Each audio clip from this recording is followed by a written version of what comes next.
Hola, bienvenidos a nuestro cuarto viaje por la cultura, que nos lleva de Calp en los más curiosos vehículos hasta la Nucía y nos trasladará al centro de Benidorm y de ahí a Cartagena y a Orán, donde buscaremos al legendario calpino Colau. Terminaremos con algunas propuestas, así que tengan a mano papel y lápiz. El pasado 17 de marzo estuvimos en la Casa Nova de Calp, escuchando la interesante conferencia del profesor Antonio Díez Mediavilla sobre la obra de teatro IFAC de Azorín. El concejal de Cultura, Marco Bittner, recordó el intento de representar esta obra en el año 2020, que fue cercenado por la irrupción del COVID, y se hizo propósito de promover que se pueda por fin estrenar en nuestra tierra como se merece. Y mientras nuestras calles se llenaban de procesiones y de turistas buscando el sol y la vista del mar, se celebró en el pabellón municipal La Muixara de la Nucía el festival Garage Rules, o Garage Rules, que ya se encuentra en su 9ª edición. El festival, de entrada gratuita, contaba con una interesante exposición de la denominada cultura custom en todas sus manifestaciones, con personalizaciones de bicis, motocicletas y coches, algunas verdaderas piezas de museo convertidas en obra de arte por sus orgullosos propietarios. También se personalizan a las personas y así había varias tiendas de tatuajes, piercings, accesorios de vehículos, ropa, etc. Además de las muy concurridas actividades moteras, pudimos, como todos los años, disfrutar de varios conciertos con estilos desde el blues al rockabilly, destacando la banda madrileña Five Cannons, que nos deleitaron el viernes con su rock and roll muy al estilo de Adriano Celentano. Y la banda rockabilly andaluza The Radiance, con su genuino sabor a Nashville y su puesta en escena electrizante. Los DJs Robert el Americano, Esther y el mismo Otto, cantante de los Five Cannons, amenizaron el festival con sus pinchadas. El ambiente, como todos los años, ha sido de alegre convivencia y respeto. Esperamos ya la 10ª edición para el 2027. La cultura custom trata de personalizar tu propio cuerpo y tu propio vehículo, pero con mucho respeto a lo ajeno. No ocurre lo mismo en Benidorm con el monumento a los mayorales. Hay alguien que se ha decidido personalizarlo a su propio gusto, un monumento público de Benidorm.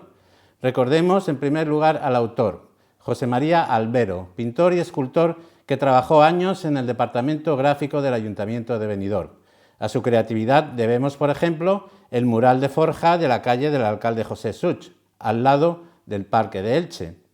El propio Albero me comentó que el proyecto se inició con la finalidad de evitar que se pegaran carteles en el muro y hoy se ha convertido en una escena imprescindible de nuestra vida ciudadana.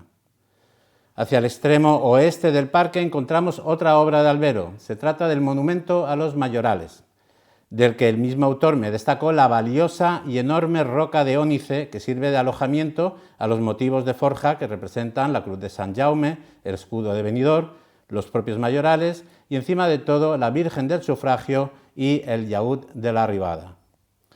Bueno, pues hay una persona que derrocha creatividad y poco gusto y que se ha decidido a personalizar el monumento poniéndole flores artificiales, que además se preocupa de asegurar con alambre y de reponer cuando alguien con sentido común las retira. A mí particularmente me parece sumamente hortera y fuera de lugar, una falta de respeto al artista. No me parece nada diferente ni mejor que pintar una estatua de bronce con un spray de pintura o adherirle una gorra o una corbata. Por favor, a ver si alguien le dice a esta persona que no se puede modificar un monumento público a su gusto. Y ahora nos acercamos a Calp, de nuevo, donde nos espera un buen amigo, el tenor José Luis Luri. José Luis Luri debutó como tenor en 1996, interpretando desde entonces las más diversas zarzuelas y óperas, con un amplísimo repertorio. Pero su actividad no se ha limitado a la música. Ha participado en un extenso proyecto de investigación histórica sobre Calpe, que dio lugar a 3 libros en coautoría con José Antonio Sala Jorro, denominados Calpe, Tierra y Almas, publicados a partir de 2002. Junto al investigador de Benissa, Robert Llopis y Sendra, publicó en 2022 el libro de ensayo histórico Canteras de Piedras Negras, que estudia las canteras, y su relación con el desarrollo del sindicalismo en Calpe, Altea, La Nucía y otras localidades. En el mismo año publica República y Guerra Civil en Calp, 1931-1939. En 2025 publica la novela Morent, que sitúa en un pueblo imaginario de la Marina. El mes pasado publica Nicolás Constantini Colau, obra de ensayo histórico, resultado de una larga investigación sobre este calpino, héroe de la Revolución Cantonal de Cartagena. Y en todo momento, José Luis ha permanecido activo y luchador en el terreno de la crítica política, dando estocadas a diestra y siniestra, desde foros como la Marina Plaza. Hace poco, José Luis ha estrenado su página web, joseluisluri.com, donde nos muestra cómo la divulgación es una parte sustancial en su motivación. José Luis, muchas gracias por aceptar nuestra invitación.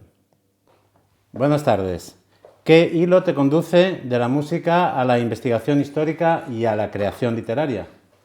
Bueno, yo creo que tanto la música como la creación literaria, como cualquier otro tipo de manifestación, no dejan de ser vínculos y caminos para la expresión personal.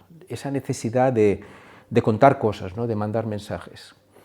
En la vida pues aparecen esas vías, esas posibilidades, y la verdad es que la satisfacción que puede sentir uno transmitiendo sensibilidad y transmitiendo el mensaje de la música en un teatro, en un auditorio, pues puede realmente compararse con esa pasión que a veces el escritor, o a la hora de investigar el pasado de la historia de los pueblos, hay una faceta de pasión, ¿no? de esa necesidad de expresar.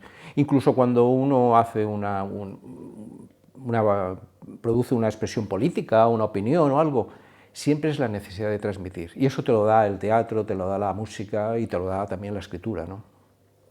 ¿Cómo ves la situación de la lírica en el momento actual, particularmente en nuestra tierra, en las Marinas? Pues yo creo que la lírica está un poco como siempre, ¿no? La lírica, en cuanto a lo que es el teatro lírico, que tú además eres un amante de la ópera, las producciones líricas son caras.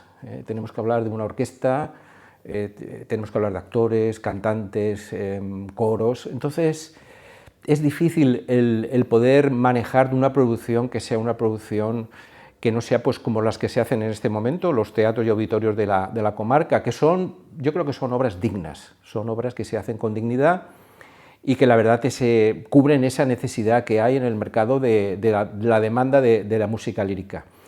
Otra cosa es, y yo echo de menos, yo he tenido la gran suerte de formarme con un gran maestro de canto, que fue Pedro la Virgen, y entonces echo de menos a lo mejor la existencia de maestros y maestras, ¿no? Que sean capaces no solamente de fomentar lo que es la buena técnica y la musicalidad del cantante, sino además pues, que puedan transmitir esa experiencia de los cantantes que han podido cantar en los grandes coliseos del mundo, ¿no? Yo pertenezco a una generación que todavía pudo conectar con estos grandes maestros, ¿no? Y ahora pues no solamente hay que cantar bien, tener buena técnica, tener musicalidad, sino que hay que formar al artista para que salga al teatro, a que salga al auditorio a cantar y que pueda cumplir. Hay grandes artistas que tienen un miedo cerval a salir, ¿no? Y sí que echo de menos un poco en esta zona eso, la formación y después las oportunidades. Pero la lírica siempre ha sido complicada y además estamos en unos momentos de cambios sociales que realmente no sabemos lo que va a quedar con la música. Se ha democratizado de tal forma que no sabemos cómo evolucionará, ¿no? Ajá. El proyecto Calpe, Tierra y Almas, que nos dejó 3 libros de investigación histórica, ¿se puede considerar concluso o todavía hay material ahí para una cuarta parte? Juan Francisco, son 25 años que se hizo Calpe, Tierra y Almas, ¿no? El último se publicó en 2003. Yo lo que te puedo decir es que desde esa época, aparte de que ha habido nuevamente una democratización, ¿no? de las vías de acceso a los archivos y la tecnología nos ha dado muchísimas posibilidades, ¿no? Y entonces pues ha habido una evolución. Calpe estaba muy centrado, se trabajó en Calpe. Yo he trabajado pues, prácticamente toda la comarca, Marina Alta, Marina Baixa, y la verdad es que fue una experiencia, pero una experiencia que ha tenido una evolución y seguimos trabajando, cada día podemos encontrar cosas nuevas, contextualizar, solamente, ya no solamente las 8 publicaciones que han seguido a Calp, Terra y Alma, sino la infinidad de participación en proyectos colectivos, artículos, monografías, o sea que ha sido un trabajo que no ha parado en muchos años, en 30 años ya. Ajá. En 2022 te sumerges en la convulsa Segunda República, la Guerra Civil. ¿Cuál ha sido la respuesta a estas publicaciones? ¿Sigue siendo un tema espinoso tras 90 años de distancia?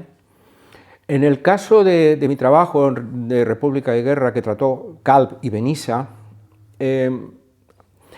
esta obra se ha tachado como una obra equidistante, porque el enfoque que yo le he dado a la obra es un enfoque de intentar entender las partes, intentar comprender qué puntos, qué sucedió realmente en ese periodo tremendo, ¿no?, de la Guerra Civil y de la República, qué sucedió. Y sin partidismos, porque estamos en una situación donde parece que tenemos que irnos a posicionarnos y a trincherarnos, ¿no? La obra intenta comprender lo que sucedió, entenderlo y que sea el propio lector el que saque sus conclusiones. España, a principios de la República, era un país retrasado, era un país tercermundista, era un país donde la economía estaba prácticamente en manos y el control social estaba en muy pocas manos, ¿no? Era un país que estaba sometido un poco por el poder del ejército, por el poder de la Iglesia y por el poder de las élites locales, y entonces España necesitaba un cambio grande. Había que hacer que llegáramos a una estabilización y a dar oportunidades a las clases más menesterosas, ¿no? Pero al mismo tiempo el proceso fue un proceso muy rápido y que llevó a un colapso. Fue excesivo, posiblemente nos habrían hecho falta décadas, ¿eh? Nosotros prácticamente la revolución, no hicimos una revolución francesa ni una revolución americana, ¿no? Nosotros prácticamente en 1830 y a lo largo de todo el siglo XIX prácticamente tuvimos que sufrir 3 guerras civiles, ¿no? Hay que conocer la historia para entenderla y eso es lo que yo echo de menos un poco, entender y no ser tan partidario, tan atrincherado a las ideas, ¿no? Sí. También le has dedicado tiempo a la crítica política y cultivando también el género de la sátira periodística que floreció tanto en el siglo XIX. ¿Esta actividad qué respuesta ha recibido? ¿Se ha comprendido? ¿Ha habido propósito de contraataque por parte de los que nos gobiernan? Bueno, ha sido, primero es una necesidad intensa que tiene uno de hacerlo, ¿no? Y tiene contraindicaciones. Yo llevo haciendo crítica política pues desde hace 30 años y he pasado por todos los partidos y con todos los partidos me he llevado regular. ¿Por qué? Pues porque el político, tal como concibe su labor y en el momento en que entra dentro del terreno político, de alguna manera se transforma. Yo he visto compañeros, amigos, compañeras, que cuando han tocado un poquito de poder se han transformado, ¿eh? Yo creo que casi entras en un marco psicopático, el poder, el hecho de que la gente te pare, que la gente te adule, y aquí en esta zona, en los pueblos, existe una tendencia a no manifestarse, a pensar que el político pues, puede ayudarme o no llevarme mal. Entonces alguien que opina y firma, porque hay muchísima gente en este momento en redes opinando, pero no firma lo que opina. Simplemente trabaja desde el anonimato, ¿no? Y eso es un poco que a mí siempre me ha parecido un poco rastrero y poco honesto, ¿no? Poco aceptable. Y por lo tanto, pues claro, el político no lo lleva bien. Y entonces pues viene el ostracismo, viene la claudicación, viene la cancelación. Pues yo he tenido pues muchos problemas con eso. Pero bueno, yo he nacido así y además pues eso, hay gente que te sigue, hay gente que te apoya, hay gente que está contra ti y hay gente que también le da igual, ¿no? lo que tú puedas decir. Sí, has sabido mantenerte con libertad, pero imagino que mucha más tendrás en el momento que te dedicas a la creación, a la creatividad literaria. Has traído un ejemplar de tu novela Morent. Morent, sí. ¿Cómo ha sido la experiencia de poder cambiar o inventar detalles, lagunas? Bueno, Morent es un pueblo ficticio de la Marina, donde de alguna manera confluyen una cantidad de luces y de sombras de todos los pueblos del entorno. Es como una especie de saco humano y saco cosmogónico donde confluyen nuestros héroes y nuestros villanos, ¿no? No es realismo mágico, como se ha dicho en algún crítico, no es surrealismo, es un poco lo que fuimos y lo que somos, porque realmente cuenta una historia de dos familias enfrentadas desde principios del siglo XX hasta el año 2065, tiene una proyección en el tiempo, y sí que creo que plasma las luces y las sombras de esta comunidad de la Marina durante todo este tiempo, ¿no? Desde la lucha política en tiempos de la República hasta el fenómeno turístico que ha arrasado absolutamente con el medio, ha arrasado totalmente. Nosotros hemos vendido prácticamente lo que teníamos como generación, ¿no?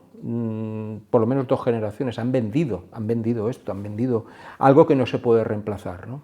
Que es el medio, que es la tierra que nos sustenta, y eso tiene una cantidad de connotaciones tremendas, realmente importantes. Quería decir algo que no se me olvidara, y un poco siguiendo lo que dije antes, yo veo una sociedad, la nuestra, una sociedad que tiene un respeto hacia la autoridad. Eso ya nos lo decía el administrador de IFACH de Azorinden en la obra teatral, ¿no?, que estabas hablando. Es el respeto a la autoridad. Le concedemos autoridad política, incluso en otras facetas de la vida. No nos cuestionamos si el que es poseedor de la autoridad realmente tiene un mensaje sólido y consolidado. Somos bastante mansos, y así nos va en general a la sociedad. Ajá. ¿Tienes más proyectos narrativos, de novela, relatos, de escribir una obra de teatro o incluso meramente de pensamiento? Bueno, yo no soy muy amante del teatro, me gusta verlo porque el teatro es tan importante la dirección, es tan importante todo lo que envuelve al silencio que emana de unas letras, ¿no?, de unos bocadillos, de un guión, ¿no? No he encontrado vía en esto. Sí que quiero presentar una novela a final de año, en noviembre, que es una novela sobre un personaje muy importante de la Marina, que se llama El mayorazgo Cendra, de Pego, que eso está un poco en conexión con el trabajo que presenta ahora Miguel del Rey. Y después también estoy acabando una monografía, también casualmente, sobre una familia muy importante, que tiene una relevancia importante, los Jorro, entre Calp y Altea. Entonces estoy trabajando justamente de eso, pero desde hace ya muchos años y va a salir ahora. Y lo que hoy nos traes también es Nicolás Constantini Colau, libro que acabas de presentar, que pone el foco en este personaje del siglo XIX. Para centrarnos, ¿cuántos Colaus hay? Colaus hay muchos, porque es un personaje que tiene muchas aristas y muchos poliedros, ¿no? Es poliédrico.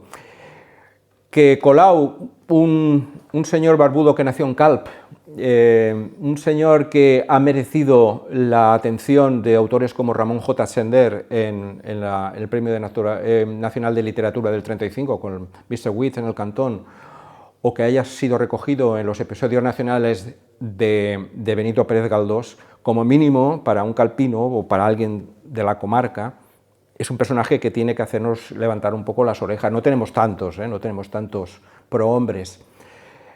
Colau fue pues un marino especial, fue contrabandista, pero además fue contrabandista de los que dirigían buques artillados con cañones, con tripulación, de los que se enfrentaban al resguardo de Benidorm. Fíjate que, eso no sé si se sabrá, pero en Benidorm estaba la compañía Llanos y Ors, que controlaba todo el resguardo, toda la defensa de buques del contrabando y de la piratería en toda España. Prácticamente todo Benidorm vivía del resguardo, de la empresa de Miguel Ors y García, ¿no? Entonces, la historia de Colau es la historia del contrabando, es la historia de la lucha entre buques en el mar, a cañonazo limpio, es la historia de un señor que se convierte en almirante del Cantón de Cartagena, un hombre además con ideas republicanas, pero al mismo tiempo un hombre idealista y humanista, Un personaje realmente interesante, que nos queda muy lejos en la historia, que ha dejado poco huella en la historia, pero que sorprende que fuera capaz de llamar la atención de autores tan importantes como los que he dicho, ¿no? ¿Y qué dificultades plantea el estudio de este personaje, que entiendo que en ocasiones viviría en el otro lado de la ley? Sí. Del anonimato, incluso falsificando identidad, debe ser muy difícil seguir la pista. Sí, porque incluso yo mantengo en la obra que es muy posible que fuera francmasón, que estuviera conectado con la francmasonería española, que fue la francmasonería española la que soportó todos los movimientos republicanos de la Primera República, esos 9 meses que tuvimos 3 gobiernos, y un personaje, ante todo, que vivió entre Gibraltar, Orán, la costa española, y que se vio además envuelto en una deuda familiar que le duró prácticamente toda la vida, con el máximo exponente político y económico, que fue José Feliu y Sala, el principal propietario de la provincia de Alicante, conectado con los Orduña. Ahí se mezcla como el contrabando posiblemente estaba conectado con el poder económico y político. Era un medio de vida en estas costas donde el territorio estaba mal repartido y donde existía una economía prácticamente de subsistencia. Es un tema muy interesante y que no solamente cubre la historia de Colau, sino cubre la historia de estos pueblos de la comarca.